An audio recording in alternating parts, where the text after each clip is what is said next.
गुरुदेव। अब डगमग डिगमिग कायंत हुआ, अति निकट दूर का पंथ हुआ।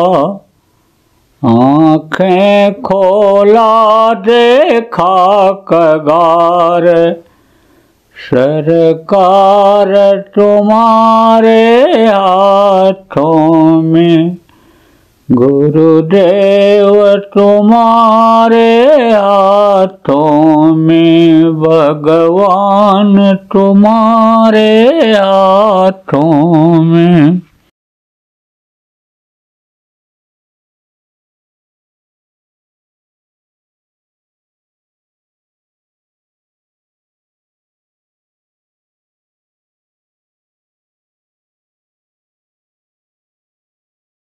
तो कर्मों को कौन रहता है? गुरु बिन मैलो मन को धोई। कपड़ा गंदा हो जाए आपका तो आप साफ कर लोगे, शरीर गंदा हो जाए आप साफ कर लोगे, गाड़ी घोड़ा गंदा हो जाए आप साफ कर लोगे, लेकिन अंतरात्मा को कैसे साफ करोगे? और अंदर अगर मैल रहेगी तो ना तो आप समझो देवताओं का दर्शन पाओगे, ना अपने घर की जानकारी कर पाओगे। जब अंदर में मैल को धोने वाले समर्थ गुरु मिल जाएंगे, वो मदद कर देंगे, तो इसी मनुष्य शरीर में ही प्रभु का दर्शन आपको हो जाए, फिर तो कहीं जाने की जरूरत ही नहीं रह जाए। और मिले भी प्रभु इसी मनुष्य शरीर में, अगर मिले न होते तो कबीर साहब कैसे कहते कि ज्यों तिल माही तेल है, ज्यों चकमक में आग, और तेरा साईं तुझ में जान सके सो जान। जैसे चकमक में आग होती है, बाहर से नहीं दिखाई पड़ती है, आप ये समझो राख को हटाओ तब अंदर में दिखती है। जैसे जो तिल माही तेल, तिल के अंदर बहुत तेल होता है, अलसी के अंदर, तिल के अंदर बहुत काफी तेल होता है, सरसों से ज्यादा तेल होता है, लाही से ज्यादा तेल होता है, लेकिन वो दिखता नहीं है। जब उसको पेरते हैं कोल्हों में तब तेल दिखाई पड़ता है। ऐसे ही प्रभु सुंदर में है, लेकिन दिखाई कैसे पड़ेगा, मिलेगा कैसे? उसके लिए युक्ति करनी पड़ेगी। कहते हो युक्ति से मुक्ति मिलती है। देखो घी कहाँ रहता है? घी तो दूध में ही रहता है, लेकिन दूध को जब जमा देते हैं और उसको मथते हैं, बिलोते हैं, उसके बाद मक्खन निकलता है, फिर उसको गर्म करते हैं तब घी निकलता है। ऐसे ही युक्ति जब आपको बताने वाले गुरु मिल जाएंगे तो जिसको भी मिला, आज तक इसी मनुष्य शरीर में प्रभु मिला, देवी देवताओं का दर्शन इसी मनुष्य शरीर में ही हुआ। वो अनहद वेदवाणी आकाशवाणी तो हमेशा हो रही है, बिना बजाए निश्चिंत बाजे, घंटा शंख नगारी रे, बहरा सुन सुन मस्त होता है तन की सुत विसारी रे। इसी में दिखाई पड़ा।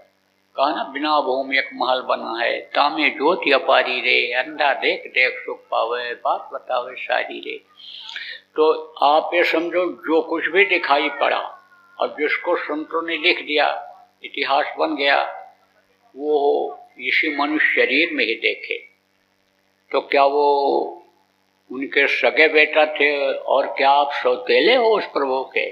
सब आप उसके बेटा हो, सब के अंदर उसी मालिक की अंश जीवात्मा है।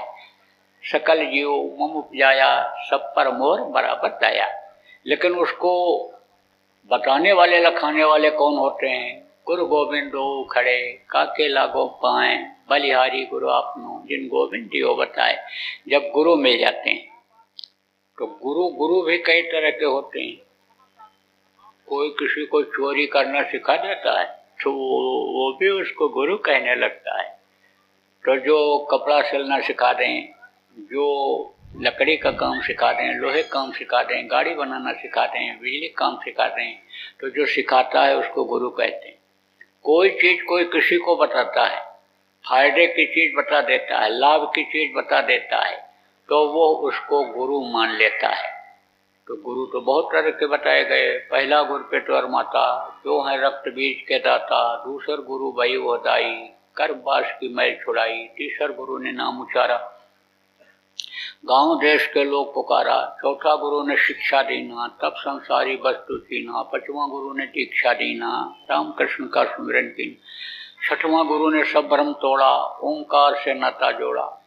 लेकिन सतवां गुरु सत शब्द लखावा, और जहाँ का जीव तहाँ पहुँचावा। ये जीव कहाँ का है? वहाँ सतलोक का है, सतदेश का है। जब यह वहाँ पहुँचेगा तब इसको सुख मिलेगा, नहीं तो वहाँ से उतरने के बाद तो दुख ही झेलता रहा। तब इसको मुक्ति मिलेगी, तब इधर का आना जाना मृतलोक का बंद होगा। और नहीं तो लौट लौट 84 आया, लौट लौट करके फिर इसी में आना पड़ेगा।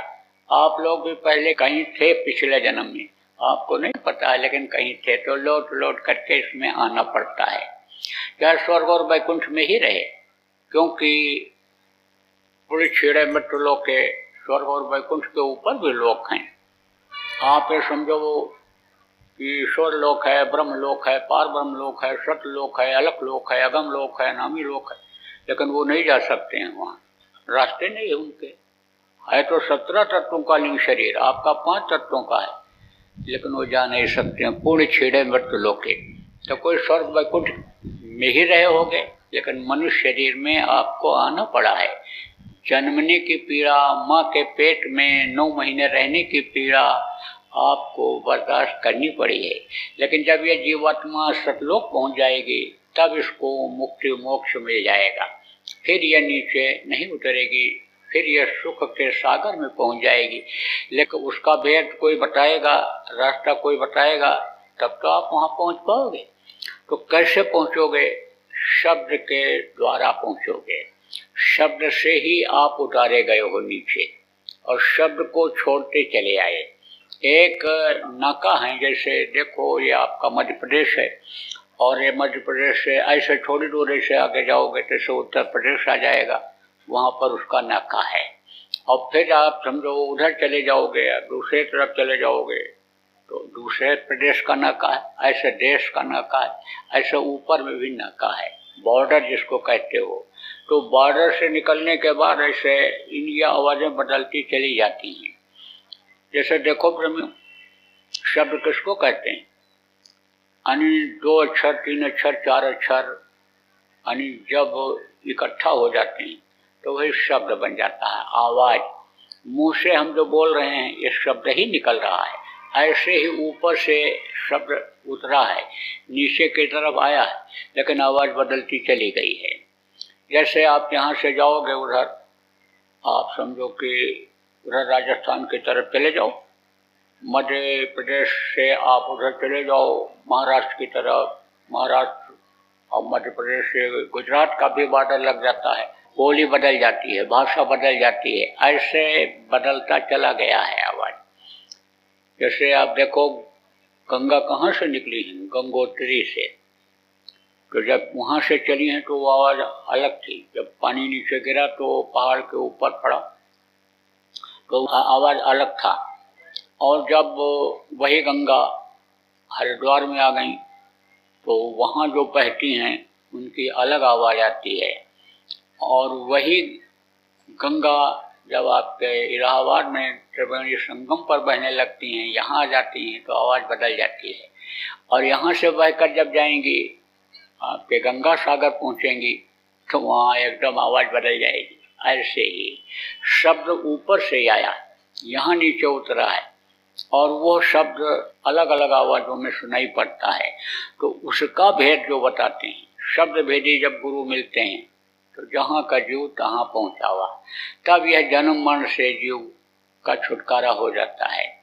तो ऐसे गुरु हमेशा इस धरती पर रहते हैं, समय समय पर पावर लेकर के आते हैं, और मनुष्य शरीर में ही आते हैं। जैसे कहते हो भगवान आए तो मनुष्य शरीर में ही आए। काम उन्होंने ऐसा किया कि जिससे अन्य लोग उनको भगवान कहने लगे। जैसे आप इतने आदमी बैठे हो, आपके गांव में और आदमी भी रहते होंगे, कोई अच्छा काम करता होगा, मदद कर देता होगा, आपका सही रास्ता बता देता होगा, कहते हो भाई ये तो भगवान है। गलत काम करता होगा तो कहते होगे कि ये तो हैवान है। और जब हैवानियत छोड़ करके आप जैसा काम करने लगता होगा तब कहते हो इंसान बन गए। तो आदमी ही रहता है, पावर रहती है, पावर दी जाती है। पावर जब वो खींच लेते हैं तब कुछ नहीं बचता है। देखो अर्जुन खूब लड़ाई लड़े मैदान में महाभारत के, लेकिन जब पावर खींच गया तो कहा वो पुरुष बलि नहीं होत है, समय होत बलवान, और भीलन लूटी गोपिका वह अर्जुन वह बान, फिर ताकत वो खत्म हो गई। ऐसे पावर होती है। पावर जब शरीर छोड़ने को होता है संतों को, महापुरुषों को, तो वो दूसरे को दे के जाते हैं। आप ये समझो संत हमेशा दूसरे को अपनी पावर दे करके गए। तो यह मनुष्य शरीर में ही आते हैं, और जब भी आते हैं तो उपदेश करते हैं। संत तो यही बताते हैं कि भाई ये जो तुम्हारे अंदर जीवात्मा है ये समझो परमात्मा की अंश है, ये तुम्हारा घर नहीं है। इसी घर को, जिस घर को अपना कहते हो, बाप दादा कहते कहते चले गए ये घर मेरा, ये घर मेरा, ये घर मेरा, उनका नहीं हुआ, कैसे होगा? ये जमीन जो जोतते हो, देखो कितने लोग जोते बोए खाए और चले गए, यहाँ पे तो कोई चीज तुम्हारी है ही नहीं। ये तो सब तुमको छोड़ना पड़ेगा। तुम्हारा घर, तुम्हारा वतन तुमसे बहुत दूर हो गया, अपने घर चलने की तैयारी करो। तो जब लोगों को विश्वास हो जाता है और बताते हैं, वैसा जब लोग चलने लगते हैं, अंदर में वो चीजें मिलने लगती हैं, तब विश्वास हो जाता है। और जब विश्वास जम जाता है तब आदमी करता है। विश्वास नहीं जमेगा तो आदमी नहीं करेगा। कह करके, सुन करके एक कान से दूसरे कान से निकाल देगा, वहीं जहाँ सुनेगा वहीं पड़ा झाड़ करके चला आएगा, घर तक नहीं लाएगा। तो विश्वास तब होता है कि जैसे हम कहते हैं बर्फ ठंडा होता है, बर्फ के ऊपर आप हाथ रखोगे तब कहोगे हाँ ठंडा होता है, नहीं रखोगे तो क्या पता चलेगा। तो देखो प्रेमियों, ये हमारे गुरु महाराज, ये नहीं, ये जिनकी तस्वीर है वो देखो, जड़ और चेतन दो होते हैं। जीवात्मा चेतन है, शरीर चेतन है, जीवात्मा इसके अंदर है। तो जब चेतन से चेतन की पूजा करते हैं तब वो चेतन मिलता है। ये देखो मिट्टी जड़ है, पत्थर जड़ है, पेड़ जड़ है, आप ये समझो ये कागज जड़ है, ये सब जड़ हैं। लेकिन तस्वीर की पूजा करते हैं, तस्वीर को प्रणाम करते हैं, श्रद्धा है, भाव है। संत मत में फोटो क्यों लगाया जाता है? इसीलिए लगाया जाता है, गुरु का ध्यान कर प्यारे, बिना इसके नहीं छूटना। सबसे पहले गुरु की पूजा की जाती है। देखो वंदो गुरुपद कंज कृपा सिंधु न रूप हरि महामोहतम पुंजास वचंदित कनिका। उन्होंने पहचान भी बताया कि सुर गुरु पद नख मणिगण ज्योति, और सुमिरत दिव्य दृष्टि ही होती। पैर के अंगूठे के अगले हिस्से को याद करते ही दिव्य दृष्टि खुल जाए। आत्म चक्षुषु नेत्र जिसको कहते हैं, जो इन्हीं दोनों आंखों के बीच में तीसरी आंख है वो खुल जाए, वो खोल दे, वो समृद्ध गुरु हुआ करता है। देखो आंख बंद कर लो तो अंधेरा हो गया, लेकिन अगर अंदर की आंख खुल जाए तो फिर तो अंधेरा कहीं है ही नहीं। यहाँ भी उजाला है, अंधेरे में भी यहाँ दिखाई पड़ेगा, और ऊपर तो उजाला ही उजाला है, परम प्रकाश रूप दिन राती, नहीं कच्चे दिया गतवाती। तो आप ये समझो कि जब रूह है नाम प्रकाश का, और वो कही अंधकार, और ताको करे विनाश जो सोई गुरु करतार। यानी जब समर्थ गुरु मिलते हैं जो अंधेरे से प्रकाश रोशनी की तरफ ले जाते हैं, तब उस संसार में प्रकाश की नगरी में यानी यह जीवात्मा जा सकती है। तो प्रेमियों, फोटो लगाने की जरूरत भी नहीं पड़ती है। जो गुरु महाराज का नामदानी हो, सत्संगी हो, आप ध्यान दो इस बात का, फोटो की जरूरत आपको नहीं रह जाएगी। कब? जब अंतर में गुरु का दर्शन आपको मिलने लग जाएगा। जब ध्यान लगाओगे दर्शन हो जाएगा, तब फोटो के दर्शन की जरूरत क्या पड़ेगी? तो क्या आप नहीं कर सकते हो दर्शन? कर सकते हो, लेकिन जब गुरु के आदेश का पालन करोगे। गुरु महाराज देखो बराबर प्रेमियों कहा करते थे, सुमिरन ध्यान भजन करते रहो, गृहस्थी का काम करो, लेकिन गृहस्थी में फंसो नहीं। गृहस्थी में रहते हुए 2 घंटा 24 घंटे में से समय अपनी जीवात्मा के कल्याण के लिए निकालो, तो आप लोग सुमिरन ध्यान भजन रोज करो, गुरु की पहचान अंदर में हो जाएगी। देखो, जब पहचान हुई रानी इंदुमती को, कबीर साहब की शिष्य थी, और पहचान हुई, साधना किया उसने, देखा यही सब कुछ कर रहे हैं, यही चला रहे हैं, तब बोली, आप हमको मृत्युलोक में बता दिए होते कि मैं ही सब कुछ हूँ, तो मुझे इतनी मेहनत क्यों करनी पड़ती। तब उन्होंने कहा, तुझको विश्वास न होता कि मनुष्य शरीर में भी इतनी शक्ति हो सकती है, इसलिए तुझको मैंने रास्ता बताया, रास्ते पर चलाया, तेरी मदद किया, फिर ला करके ये जलवा दिखाया। बोल, तेरी मदद किया कि नहीं किया? तब बोली, कदम कदम पर आपने मदद किया।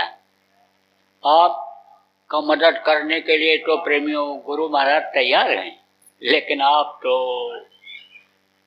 अबोध बालक जैसे पिता की उंगली छोड़ देता है जब मेला देखने के लिए जाता है, ऐसे ये माया का जो बाजार लगा हुआ है, गुरु को उसमें भूल जाते हो, उनकी उंगली को छोड़ देते हो।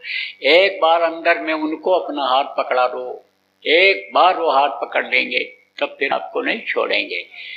लेकिन ये कब होगा कि जैसे रानी इंदुमती ने कहा था कि एक बात मैंने आपकी केवल याद रखा, जो हमको दुनियावी झकोले से, अंदर के लोगों के झकोले से बचाती हुई और ला करके यहाँ आपके सामने पेश किया। क्या वचन? कि गुरु माथे पर राखिए और चलिए आज्ञा माए, कह कबीरता दास का 3 लोक बहनाएं। गुरु अगर सामने रहें तो गुरु को सब सम्मान की दृष्टि से देखते हैं, गुरु को सब मानते हैं, तो गुरु के सामने झूठ बोलोगे, बेईमानी करोगे, कोई चोरी व्यभिचार करोगे, कोई गलत काम करोगे?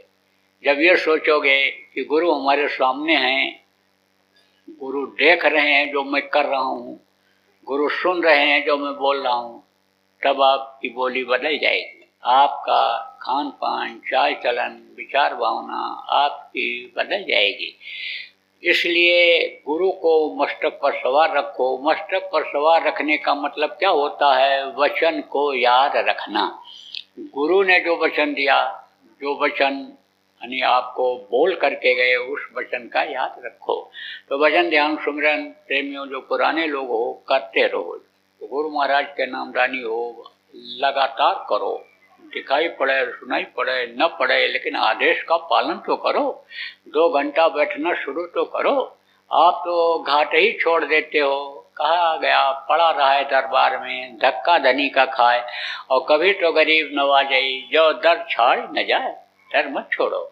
भजन ध्यान सुमिरन आप करते रहो। न मन लगे तो सेवा करो। देखो मन कहाँ जाता है, खाने की तरफ, सोने की तरफ, घूमने की तरफ, किधर जाता है? तो शरीर से सेवा करो, सारे अंगों से सेवा करोगे तो सारे अंग से जो पाप बन गए होंगे, पाप सभी अंगों से बनते हैं। देखने से भी पाप बनते हैं, सुनने से भी पाप बनते हैं, बोलने से भी पाप बनते हैं। आप ये समझो, निंदा सुनने से, निंदा करने से, आत्मा को कष्ट देने से सब पाप बनते हैं। तो शरीर को फिर अच्छे काम में लगाओ कि जिससे वो कर्म आपके कट जाएं और आपका मन जो इधर उधर शरीर को ले जाता है, राजा बन गया जो इस शरीर का, और शरीर से पाप कराता है, दुख झलवाता है, वो मन आपका ढीला पड़ जाए। तो देखो प्रेमियों, जैसा मैंने बताया, हमारे गुरु महाराज समर्थ संत थे, पूरे संत थे, और इन्होंने बहुत से लोगों को नामदान दिया, रास्ता बताया और रास्ते पर चलाया, मदद करके मंजिल तक पहुंचा दिया। अब वो इस दुख के संसार में आने वाले नहीं हैं, लेकिन जाने से पहले मेरे लिए आदेश दे करके गए थे कि पुराने लोगों की यह संभाल करेंगे, नए लोगों को नामदान देंगे। सब जगह नामदान देता हूँ। जब तक ये शरीर चलता रहता है तब तक बराबर चलता रहता हूँ। जब हिम्मत हार जाती है तब फिर रुक जाता हूँ, सुस्ताता हूँ। जब फिर यानी जो तकलीफ चलने फिरने से, हवा पानी से बढ़ती है, जब ठीक हो जाती है तो फिर चल पड़ता हूँ। और जहाँ भी जाता हूँ सब जगह नामदान देता हूँ। 15-16 देशों में नामदान दिया, गया तो और देशों में भी, लेकिन नामदान जहाँ भी गया 15-16 देशों में, जहाँ की परिस्थिति अनुकूल थी, जहाँ लोग इकट्ठा होकर सुन भी सकते थे। विश्व में कुछ ऐसे भी देश हैं कि जहाँ पर आप अपने धर्म का प्रचार नहीं कर सकते हो, कुछ बोल नहीं सकते हो, कह नहीं सकते हो, ऐसे भी देश हैं। लेकिन समय परिस्थिति जहाँ भी अनुकूल रही, 15-16 देशों में तो नामदान दिए दिया। थोड़े आदमी कमरे में आ गए, बैठ गए, उनको भी नामदान दे दिया। क्यों दे दिया? वही जैसे अभी मैंने बताया कि भरोसा नहीं किसी के जीवन का, यह नाशवान शरीर है, कब इसको छोड़ देना पड़े तो काम अधूरा रह जाएगा। बहुत से लोगों को तो पता ही नहीं है, आप लोगों को भी, कि मनुष्य शरीर किस लिए मिला है और ये देव दुर्लभ शरीर क्यों है, इसका पता ही नहीं है। आप तो सोचते हो खाने पीने मौज मस्ती के लिए यह समय मिला है, खाओ, बच्चा पैदा करो, दुनिया संसार से चले जाओ, जैसे पशु और पक्षी चले जाए, ऐसे आदमी सोच रहा है। तो आप ये समझो कि इसलिए नामदान दे देता हूँ कि आज न भी समझ पाया और कल कोई समझा दिया तो करने तो लगेगा, नहीं तो वहाँ जहाँ 20-20 घंटा जाने में भारत से हवाई जहाज से लगता है, किराया बहुत पड़ता है, वहाँ का हर कोई आदमी यहाँ भारत में कहाँ आ पाएगा। इसलिए नामदान सब जगह दे देता हूँ। 73 साल की उम्र हो गई, 74वां लगने वाला है। तो आप इस उम्र में तो बहुत से लोग चारपाई भी नहीं छोड़ते हैं, खांसी खर्रा ये वो ये सब हो जाता है। तो ये पंचभौतिक ही शरीर, कोई मशीन तो है नहीं। मशीन भी थक जाती है, घिस जाती है, रगड़ रगड़ करके वो भी ठीक से नहीं चलती है। उसके लिए ना आपको घर छोड़ना है, जमीन जायदाद छोड़नी है, न बाल बच्चों को छोड़ना है। आप गृहस्थ आश्रम में रहो, जहाँ रहते हो। गृहस्थ आश्रम में नहीं रहते हो, आप सन्यासी हो, तो वहीं पर रहो। ये जरूर कोशिश करो कि जिसका अन्न खाओ उसके लिए भी कुछ करो। तो दुआ दे देने से, आशीर्वाद दे देने से, पीठ ठोक देने से यानी समझो कि कल्याण नहीं होता है। आप ऐसी शक्ति अर्जित करो। जितने भी साधु महात्मा, जितने भी पूज्य लोग यहाँ पर हैं, सबसे मेरी ये प्रार्थना है कि आप गृहस्थों का अन्न खाओ। सन्यासी हो गए, पंडित हो गए, पुजारी बन गए, मठाधीश बन गए आप, तो आप उनका अन्न खाओ तो अदा करो। और नहीं तो ये गृहस्थों के जो टुकड़े हैं, ये समझो बड़ी तकलीफ देते हैं। कहा गया गृहस्थों के टुकड़े 9 अंगुल के दांत, भजन करे सो उबरे, नहीं तो पाड़े हाथ। शक्ति अगर अर्जित अंदर से नहीं करोगे तो आपका दुआ आशीर्वाद एक तो फलेगा नहीं उनको, और वो तो श्रद्धा बस, प्रेम बस, भाव बस यानी आपसे प्रार्थना करके चले जाएंगे। उनको तो कुछ न कुछ फायदा हो जाएगा क्योंकि आप धार्मिक स्थान पर हो, लेकिन आप खाली हो जाओ। आपने जो त्याग किया, घर छोड़ करके आए, जो यहाँ तपस्या कर रहे हो, शरीर को तपा रहे हो, जला रहे हो, जो भी कर रहे हो, आपके आत्मा को नुकसान होगा, फंस जाएगी। तो देखो, अब जिसका आपको न घर छोड़ना, न जमीन जायदाद छोड़ना, न बाल बच्चों को छोड़ना, क्योंकि आप लोग गृहस्थ इसमें ज्यादा हो। इक्का दुक्का सन्यासी हैं, बाकी गृहस्थ आप ज्यादा हो, तो गृहस्थ आश्रम में ही रहो। आप समझो कि आप अपना जहाँ खाते हो वहीं पर खाओ, जो समाज बिरादरी में खाते हो, और जहाँ अपने लड़का लड़की का शादी ब्याह करते हो वहीं पर करो। ना आपको घर छोड़ना, ना जमीन जायदाद छोड़ना है, ना बाल बच्चों को छोड़ना है। आपको तो कुछ छोड़ना है ही नहीं, वहीं पर रहो। लेकिन 2 घंटा समय भगवान के भजन के लिए निकालो। सीधा सरल रास्ता भगवान के भजन का बताता हूँ, बल्कि भगवान के मिलने का बताता हूँ। इसी घट में, घर में घट दिखलाए दे, सदगुरु परम सुजान कहा गया। घर में घर गुरु दिखलावे, पंच शब्द बतलावे। जितने महात्मा आए, संत आए, पूरे सब कुछ न कुछ लिख करके बोल करके छोड़ गए हैं। ये तो उदाहरण इसलिए दे रहा हूँ कि आपको विश्वास हो जाए। तो आप कुछ मत छोड़ो, जहाँ रहते हो वहीं रहो। देखो, हमारे यहाँ तो कोई भेदभाव नहीं, हमारे यहाँ तो इंसान और इंसानियत वाली बात है। क्योंकि भगवान ने न हिंदू बनाया, न मुसलमान बनाया, न सिख बनाया, न ईसाई बनाया, न ब्राह्मण क्षत्रिय वैश्य शूद्र बनाया, न ये और उपजातियाँ बनाई। उसने तो इंसान बनाया है। सबकी हड्डी एक जैसी, सबका मांस एक जैसा, सबका खून एक जैसा, टट्टी पेशाब का रास्ता सबके एक जैसा ही है, भोजन सबके लिए शाकाहारी एक जैसा ही बनाया। तो आप ये समझो उसके यहाँ भेद नहीं, जीवात्मा सबके अंदर एक ही जैसी है। तो जो जीवात्माओं को देखता है, सबसे प्रेम करता है, तो हमारे यहाँ तो सबसे प्रेम है। गोस्वामी जी ने कहा ना, सिया राम मैं सब जग जानी, करूं प्रणाम जो युग पानी। तो परमात्मा के अंश जीवात्मा आपके सबके अंदर है। लेकिन अभी मैं अगर कुछ और ज्यादा बोलने लग जाऊं तो अभी सच बोलता हूँ, सही बात कहता हूँ कि भाई जातिवाद, भाईवाद, भतीजावाद, कौमवाद, एरियावाद, भाषावाद, आतंकवाद, इसमें मत फंसो। जब यह बोलता हूँ तो विरोध लोग करने लगते हैं। सही बात बोलता हूँ कि हिंसा हत्या मत करो, बलि मत चढ़ाओ, बलि चढ़ाने से देवता खुश नहीं होंगे, तो लोग विरोध करने लगते हैं। तो यही कहने लग जाएंगे बाबा तो जात धर्म सब खत्म कर दे रहे हैं, भ्रष्ट बना दे रहे हैं सबको। अरे भाई कुछ नहीं खत्म कर रहा हूँ, आप जहाँ रहते हो वहीं रहो, जिसके साथ खाते हो, जिस बिरादरी में जाति में भोजन उसी के साथ शाकाहारी खाओ। यहाँ लड़का लड़की का शादी ब्याह करते हो वहीं करो, हमें थोड़ा कहते हैं कि दूसरे जाति में कर लो। ये जरूर कहता हूँ कि लड़के लड़कियाँ जब बड़े हो जाएं, शादी ब्याह के लायक हो जाएं, कमाने लग जाए लड़का, तो लड़की देख लो कि हमारे घर में आ जाएगी, सेट हो जाएगी, लड़का हमारा इसको प्यार दे सकेगा, सम्मान दे सकेगा, बच्चा पैदा कर सकेगा, तो उस लड़की से शादी कर लो। आप ये समझो, देख लो, लड़की वाले आप हो तो आप देख लो, कमा खिला सकेगा, लड़का ठीक है, काबिल है, पढ़ा लिखा है, कुछ लाता है कमा के, ये खर्चा चला लेगा, उसके यहाँ शादी कर दो। देख के करो, चाहे लड़की वाले हो कि कमाता हो लड़का, और लड़का जिसके हो देख लो, कोई न कोई काम में उसको लगा दो। बेकार में पढ़ाई लिखाई के बाद में मत बैठाओ।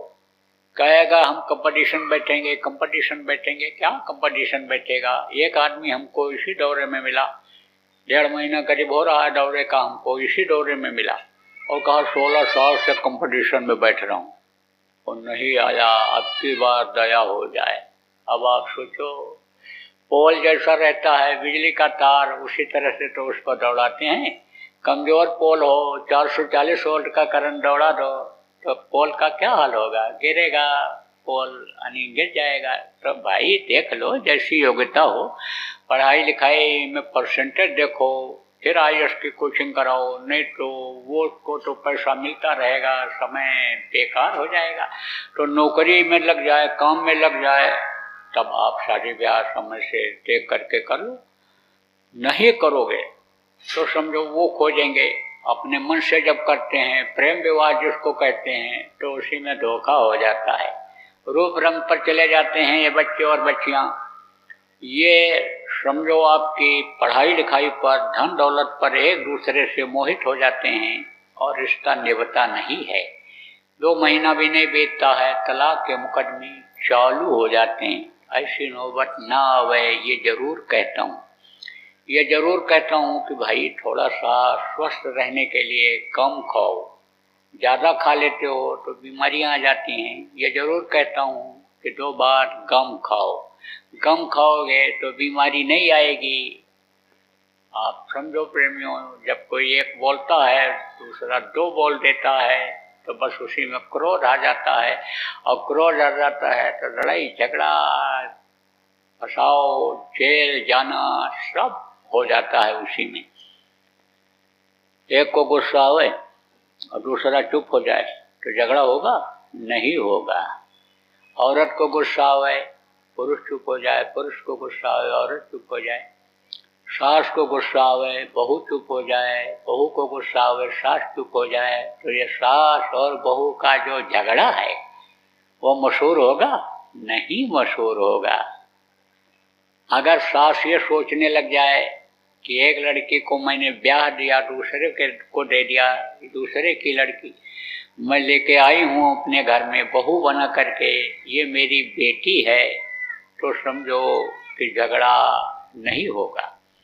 देखो, माँ जो है बेटी की थोड़ी बहुत गलतियों को भी सुधार देती है, उसको सिखाती है, बताती है, लेकिन जब बेटी माँ को मानती है तो जो बहुएं हो, ये समझो एक माँ को छोड़ के मैं आई और ये सास दूसरी माँ मुझे मिल गई, तब ये नौबत नहीं आएगी कि सास सोचेगी कि कहीं ऐसा न हो सेवा करते करते पैर दबाते दबाते गला ही न दबा दे। लेकिन जब बहू ये सोचेगी कि बुढ़िया को जल्दी से कब्र पर पहुंचावें, तिजोरी की चाबी हमको जल्दी से मिल जाए, तब तो समझो कि झगड़ा लड़ाई होगा ही होगा।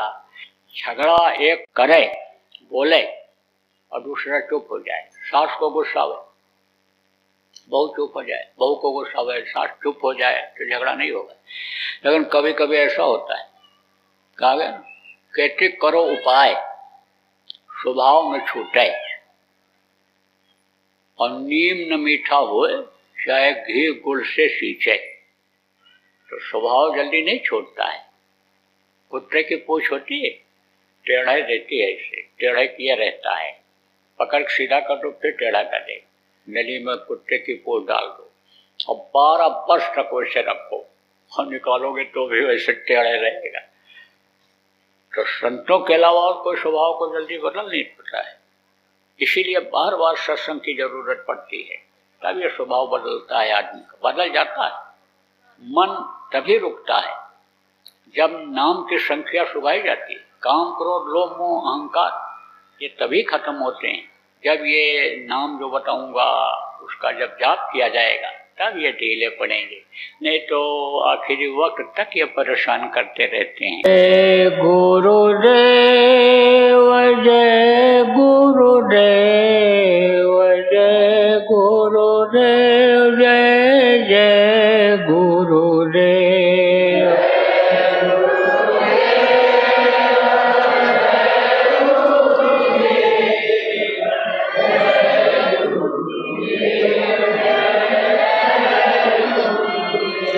जय गुरुदेव, जय गुरुदेव, जय गुरुदेव, जय जय गुरुदेव।